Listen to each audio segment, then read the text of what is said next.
வாழ்க வையகம், வாழ்க வையகம், வாழ்க வளமுடன். குரு வாழ்க, குருவே துணை. May the whole world enjoy prosperity, wisdom and peace. Be blessed by the divine. Respected doctors, scientists, sky professors, scholars and students, I am really very much happy to stand before you. And before I talk, I want to say a few words to you. You don't worry about that. I am the last speaker. So be bold enough. Okay, all right. Science and spirituality. So we are discussing a lot from the morning. So tomorrow also we will be discussing. So from the Einstein's word, science without religion is lame. Religion without science is blind. Yes, we want to combine the both and enjoy the benefits from the both. So quantum physics and spirituality. Dr. Marco has given a lot of things about the quantum physics and spirituality. I want to add some more things in the same topic. Quantum physics, what do you mean by quantum physics? That is, quantum mechanics or physics is a study of matter and energy at the most fundamental level. So when you say the physics is a study of matter and energy, but when you come to the fundamental level, there comes the quantum mechanics and the quantum physics. Generally, it deals with the molecules, atoms, electrons, proton, neutron, and all the subatomic particles and the smaller things. It comes in the way of quantum physics. See, here comes, when you go down to the subtler particles, finally you end up with a confusion whether it is a particle or a wave. So that is called as the dual nature. So when you go deep and deep, when you break the particles further and further, finally you come to a place where you don't know whether it is a particle or a wave. So it behaves as a particle for some time, it behaves as a wave for some time, depending upon how we observe that. So that phenomena we call as a dual nature. So the electron, smallest particle, which can be considered as a particle or as a wave. So that has been proved by the experiments. Then how you will identify the electron? Generally we identify the electron as a small dot, but here you cannot fix a position for that electron. So here they give a wave function. The electron can be treated as a small wave. So that is called a wave function. But it is not a real physical wave like a wave on water or sound wave. So the quantum wave is an abstract mathematical description. Instead of taking the electron as a small dot, they describe the electron as a small wave. And where will the electron be there? If you square that wave function, then it will give the probability of finding the electron in that particular place. So in the figure you can see that first one that shows with amplitude, when you square that wave function, then the probability function which comes there, that gives the probability where you can find that electron. So the probability is a square of the wave function. We can predict the probabilities that things will happen. And it looks like this fundamental feature of the universe, which was quite a departure from the classical physics. Yes, the classical physics generally that deals with the bigger things, the slower movements. If you see a car is moving, a plane is moving, train is moving, that comes under the classical physics. But when you come to the atom, the molecules, the electrons, the photons, then that comes under the quantum physics. So now we'll come to the spirituality. From the morning itself, I think the various scientists and speakers, they are discussing about spirituality. We'll see some more things about spirituality. So it's characterized by the faith, the search for the meaning and the purpose of the life. It involves the recognition of a feeling or belief that there is something greater than myself, and part of the great whole, which we call it as a cosmic, divine, Brahma, God or Almighty. So we give different names for that. It goes beyond the religious or cultural boundaries. It's a sense of connection with others and a transcendence of self, resulting in a sense of inner peace and well-being. There are three basic types of spiritualities, that is individualism, collectivism, and finally comes the spiritual dialogue. Spirituality gives a deep sense of wholeness, connectedness, and openness to the infinite. So now the interconnectedness, how we can connect this quantum physics and spirituality. Their relationship with each other can have fresh perspectives on the nature of reality and our place in the world. Some of the things which can prove. First we call as the observer effect. So by which the observer, what do you think that will happen there? Then the quantum entanglement, that is everything in the universe is connected. Then coming to the quantum superposition, that is there are different states are available, so anything is possible. So we'll see one by one. So this is called as the observer's effect. So this concept suggests that the very act of observing a tiny particle can change the way it behaves. So generally we say the tiny particle, either it may behave as a particle or may behave as a wave. So now depending upon the observer's thought, it can behave as a wave or as a particle. The physical world is influenced by our thoughts and what we pay attention to that.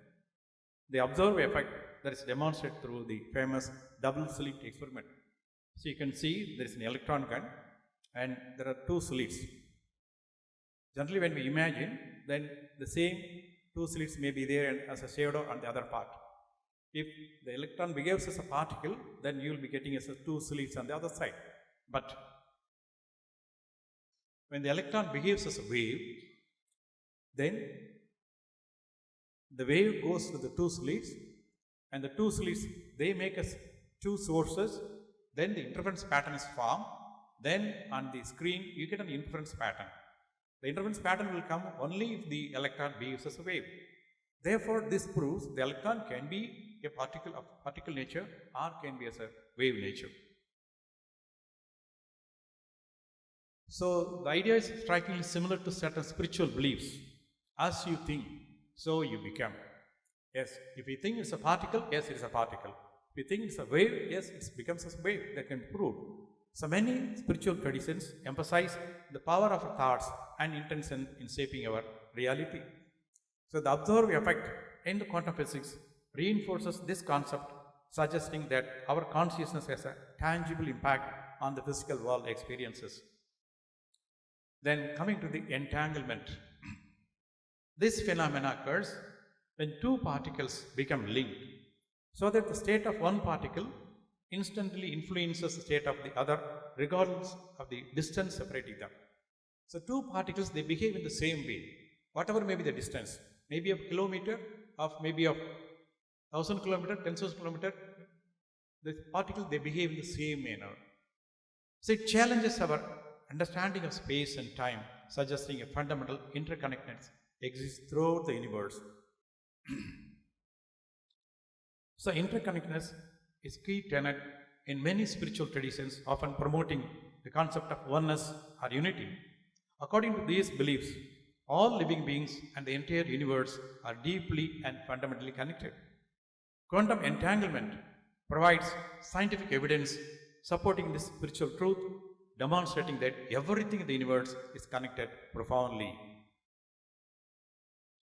Recognize this interconnectedness can lead to greater sense of empathy, compassion, and responsibility for the well-being of all living beings. When we say everything is connected, we are also connected to every human being. We are also connected to all the other celestial bodies also there. So understanding that if you believe the Almighty, then the Almighty is there in everything. So you can have that, the empathy and the compassion and the responsibility. By understanding that everything is connected, we can better appreciate the impact of our actions on others and the world around us, fostering a deeper sense of harmony and unity. Then coming to this quantum superposition, Dr. Marco has explained in detail about the cat's action. So this states that particles can exist in multiple states simultaneously until they observe. This principle suggests that the world is filled with possibilities and a specific outcome is chosen when we direct our attention to it. So that is the Swamiji experiment. Dr. Marco explained in detail. So many spiritual traditions encourage individuals to tap into their inner potential and manifest their desires through intention and focused thought. Quantum superposition provides a scientific basis for the spiritual principle, demonstrating that the world is malleable and filled with opportunities to be realized. So if there is a failure coming on the way, you don't worry about that. You have infinite number of other possibilities. You can work it out and you can succeed in your life. Then these are some of the quantum physics coming. The quantum tunneling is where particles have a probability of moving through the barriers, essentially allowing things like electrons to pass through the waves. So there is a barrier. If the barrier is very strong enough, the particle cannot cross through it. But the particle, when it behaves as a wave, there is a possibility for the particle to cross through the barrier. So that phenomena we call as the quantum tunneling. Then coming to the quantum gravity.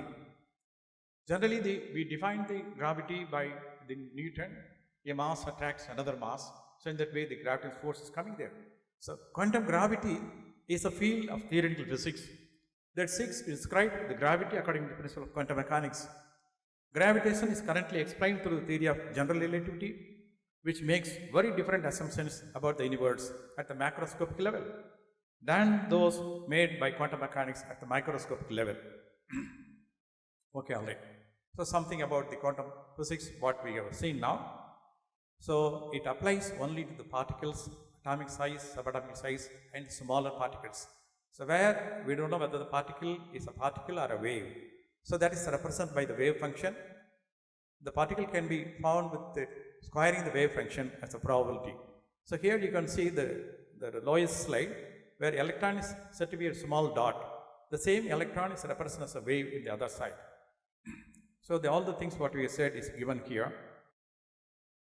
So now we come to the Swamiji's theory. So Swamiji says the eternal space, absolute space is powerful. He says that is the God or the Brahman or anything we say beyond our level. The eternal space is a static state and primordial state of the universe. By the influence of the self-compression of the eternal space, the static state begins to whirl. The whirling wave becomes smaller and smaller. This is the formative dust particle. So the morning, Dr. Abhidhanath was explaining that the dust particle. The first movement of the formative dust particles cause magnetic waves to be produced in the space. So we are going to see it in detail. Yes, the absolute space. So when we go beyond the universe, the space will be there. The same space exists in between the galaxies. Space exists in between the stars. Space exists in between the atoms. Space exists even inside the atom also. Even when we take the atom, proton, neutron will be there in the nucleus and the electrons will be far away from the nucleus. So space exists everywhere. So that space Swamiji means. It is not an ordinary space. It is not a mere vacuum. It has everything. It has everything. All the molecules and the atoms what we see in the universe, they all will disappear one day. We have a life for 100 years. Similarly, all the earth, the sun, the moon, the entire universe, they have a definite lifetime. One day they will disappear. If everything disappears, what will be remaining? Only the space will be remaining. So that is the origin for everything. So that is called as the Almighty in the different religions. That is called as the Brahma here. So that has the different qualities that manifest as the universe. Swamiji calls that energy of the space as gravity. So the energy of the space gets itself transformed into the atoms, molecules, universe, and everything. So what you see in the universe now is nothing but the transformation of the space or transformation of the energy in the space. So universe is nothing but the transformation of the gravity.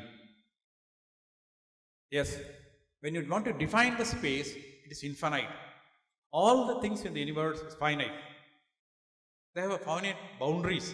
The building has a boundary. The nation has a boundary. The world has a boundary. Solar system has a boundary. Or Milky Way has a boundary. When you go beyond that, the universe has a boundary. When you go beyond the universe or the space, it doesn't have any boundary. It goes infinite. It is eternal. All the other things in the universe are temporarily available. One day they will disappear. Maybe a living being, maybe a non-living being. One day they will disappear. But the space that remains permanent, eternal, permeable, everything can travel into that. Imperceptible. The space cannot be perceived through our eyes, through our senses. Mighty, transparent fluid. The space is like a fluid. Generally, the fluid is a common name for both liquid and the gas. So it is more subtler than that. So that's why Swamiji calls it as a fluid. Yes, it has 4 qualities: plenum, force, consciousness, and time. The plenum, so it is undiminishing.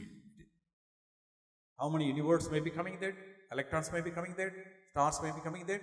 It doesn't diminish, it remains as such. Then it has an infinite force, or we can say in physics, the conservation of energy. It is total potential energy. Then later on, a part of it may be converted into kinetic energy. Then there it becomes the atoms, molecules of the entire universe, and including us. So it has total energy. You can call as a potential energy, and as a which is conserved. And consciousness. The consciousness starts from the space, and even the atoms and the molecules, all the living beings, they do have the consciousness because it comes from that. Then the time, I think we are discussing a lot about the time. Swamiji defines the quivering effect because of the self-compressive nature of the greatest force. That quivering effect occurs. The basic time starts from there. Yes, Swamiji defines the space in different ways. Absolute space, self-compressive, because there is no particle. It cannot compress everything. So there is no particle, no atom, no molecule, no star, no planet. So it has to compress itself. So therefore it calls self-compressive surrounding pressure force. That is imperceptible. So that is the Almighty. Nothing can be greater than that one. Almighty, singular, everlasting. It has kinematic quivering. Because of the force, there occurs some quivering effect. And generally the energy and the frequency can be related by the Max Planck's law. E is equal to h nu. E is the energy, h is the constant, Planck's constant, the nu is the frequency. So the greater force can be represented with a greater frequency, penetrative, permeable, and highly transparent. The consciousness is the order of function in nature. You can see that order of function, everything, even in the inanimate things. I think the Saktiran that he explained in detail, the pattern, precision, regularity, in that way that consciousness prevails. Coming to the living things, that goes for the experience, cognition, and discrimination in that way. Perception, cognition, discrimination, in that way it comes there. So the order of function in everything, everywhere is consciousness. Even in a molecule, atom, you can see the electron is spinning and orbiting. Coming to the solar system, all the planets are spinning, orbiting. So there is a perfect order going on there. So that Swamiji calls us a consciousness. Same thing exists for the human being or all other living being also. So here comes the dust particle form. So morning, Dr. Abhidhanas was saying that it's a divine dust particle. Same here we described as the formative dust particle. So this energy, the absolute space, which possesses infinite energy, which has a quivering effect, at some places, at some points, it starts spinning. That spinning space, because of the quivering effect, it forms a small region. So that spinning space localized, so that Swamiji calls as a formative dust particle. So that is the first, the beginning in the space. Then everything evolves from that. So now we say, the science say the atoms, subatomic particles, the quarks, and other particles. So when we divide further and further, where we will go end up with that. As science develops, then the particles, they are also coming more in more number. But one day we have to come to some conclusion. So this is the finest particle. We cannot go beyond that. Earlier we said atom is indivisible. Now we say atom can be broken into pieces, electron, proton, neutron. Then when you break, what will happen? The proton, neutron. Then we say quarks and other things. Similarly, if you break, what will be the end of the result? I think this dust particle, what Swamiji means, may be the end of the result. But the scientists, you have to make a research over that. Swamiji has given intuitively. He has not proved this in any laboratory. But it is our bound duty of the scientists that we have to prove that existence of that. I think all the scientists, physicists, we will knowing that in physics, the Michaelis and Morley, they tried to prove the existence of ether, but they could not prove it because the instruments were not available to prove the existence of the ether. Now Swamiji says in another way, that may be the formative dust particle. So it occupies a very small volume with the highest spinning rate. So that is the formative dust particle I mentioned here. The same thing, morning, Dr. Rabindranath mentions a divine dust particle. So in the space, this is just an imagination, animation. So earlier it was just a space. So what you call as a dark matter or dark energy, it was like that. Now the particles are coming there. So this we call as a dust particle because of the self-compressive nature of the space and the kinematic quivering of its effect. At some points it starts spinning. That spinning space occupying the very smallest volume and highest spinning rate, that we call as the dust particles. So one by one, millions and millions, crores and crores of particles are coming there. Then later on, these particles, for this particle also, Swamiji has given a wonderful explanation about that. An everlasting, singular, almighty, all-penetrative dark matter with inherent potential of self-compressive surrounding pressure force resulting in automatic repulsion in its intensification is unified force. So Swamiji gives a fine definition for the unified force and also giving an idea about that the evolution of the dust particles. That is the gravitational repulsion existing and functioning as an invisible thread throughout the universe. So this is the primordial state of the universe. The same is the mind of God. So he defines the fundamental particles. The first particle evolved, calls as formative dust particles because of self-compressive nature and the kinematic quivering. And these dust particles, later on, they associate to form another big particle. So that we call as the Akash particle. So this Akash particle is something like before the subatomic particles. Later on, these Akash particles may become electron, up sometime proton, neutron, then atoms, molecules and the universe. So the Akash particles, later on there may be a possibility. We don't prove it. Swamiji has intuitively given this one. And we have to analyze how they become the other particles. So later on the electrons, protons, neutrons, when they combine, they form atoms, the molecules, then the Panchabhootas. Panchabhootas means land, fire, water, air and Akash. That we call the Panchabhootas. So this is the way the evolution of the universe occurred. Later on, from this, the solar system is formed, the earth is formed, then the living beings, that we are coming on that way. So before the beginning, say absolute space, that you call as the Almighty, that you call as God, Brahma, whatever you call us. So different religion they call with a different name, but the absolute space is one and the same. So let's come to the conclusion. The quantum physics and spirituality may have seemed very different in the past, but new discoveries show that they might be connected. The observer effect, so where if you want particle, it behaves as a particle. If you want wave, it behaves as a wave. The quantum entanglement, the two particles behave in the same way, whatever be the distance between them. Quantum superposition, there are different states for each and every problem. Then, so how these two areas can relate, giving us new ways to think about the world spiritual ideas. By looking at how quantum physics and spirituality are connected, we can learn more about our place in the universe, what reality is, and how we can save the world around us. தமிழில் சொல்லும்போது அவை சொல்லுவாங்க, கற்றது கைமண் அளவு, கல்லாது உலகளவு. So what you have learned is a handful of knowledge. The remaining is the rest of the world. Similarly, what we are understanding, what we are taking as a science is very much limited. We have to understand a lot of things. The scientists, from morning onwards, you are giving very good lectures, and tomorrow also we expect a lot from you. I think you, the scientists, you have to prove the existence of the dust particle. We don't know how the atom is formed. We know something about the electron, proton and some more subatomic state. And we don't know where its origin. Still now, we don't have a finite origin for the cosmic ray.